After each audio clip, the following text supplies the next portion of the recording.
naturopath and FX Medicine Ambassador. We are here today at the 2024 NHAA Herbal Medicine Summit. And today we are lucky enough to have Master Herbalist Lee Carroll with us today. Welcome, Lee. Thank you. It's great to be here. It's so great to have you here. Now, I heard on the grapevine that you are the medicine man in relation to mushrooms. So can you tell us a little bit about why mushrooms are so special? Sure. I've had an interest in mushrooms since about 2020 and 30 years in herbal medicine, and I didn't really know anything about mushrooms. So when I started looking, I'm like, oh my God, there's just so much interest here. And mushrooms aren't a plant, and mushrooms are more closely related to animals than they are plants. So mushrooms have got unique chemistry, which has got natural synergy with all animals, but particularly humans in terms of health. So there's beta-glucans, which drive and educate and improve the way the immune system works. So the most common understanding about what mushrooms do clinically is cancer prevention and adjunct treatment with cancer therapies.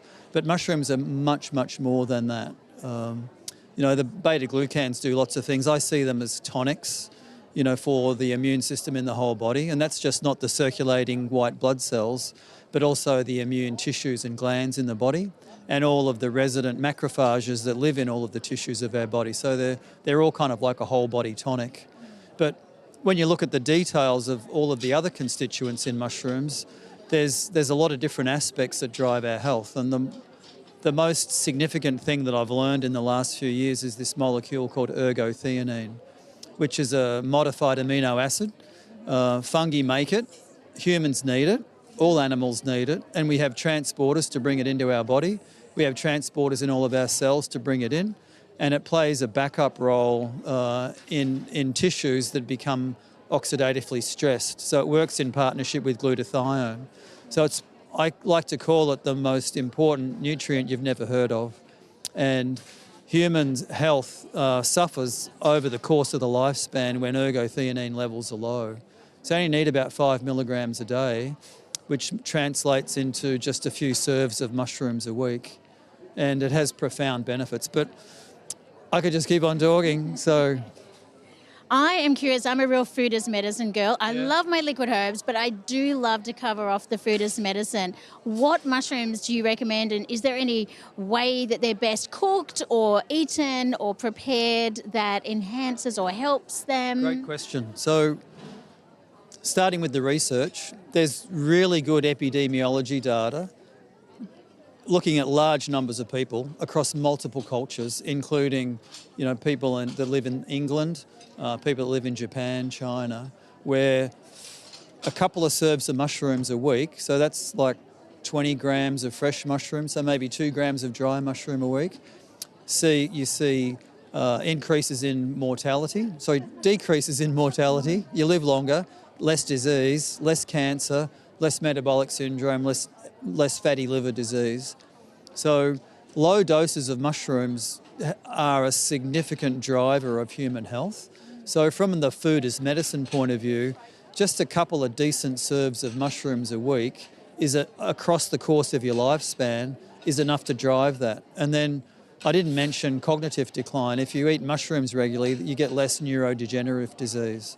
So the doses across the lifespan aren't that high. Clearly, when you're using them as a medicine, you'd use higher doses for more specific effects. But mushrooms do need to be cooked. You've got to break down the cell walls, and so I don't recommend eating them raw. And about 15 minutes as a food is the kind of minimum cooking time that I recommend. So they could be fried or roasted or boiled is the best, made into a soup. And you could cook them like you would cook a soup with the stock for a couple of hours. That gives the best results. Now that's fascinating, because I just presumed that they would be best when they are, pan-fried with butter. But we're almost, that very traditional way of having them, like in China, in a lot of parts of Asia, is in a soup. It is, but pan-fried with butter, that's great. I recommend putting the lid on when in the early stages of the cooking to get the moisture out, even add a little bit of water, and then take the pan off at the end if you want to brown them up.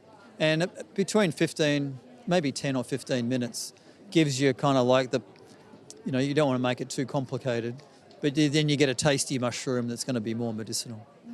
And if you had to choose, what is your favourite mushroom? And it may be a little bit like choosing between children, that's a really tough question. At the moment, because my favourites would vary.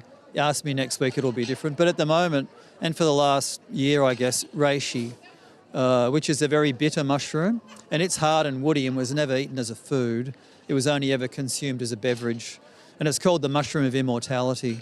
And if you consume it on a regular basis, like green tea, across the course of your lifespan, it promotes good health and reduces the disease burden. And I love bitter things. So that's my favourite at the moment. Excellent. Well, thank you so much for joining us today. Don't forget to head to the website and check out all the incredible resources we have for you there.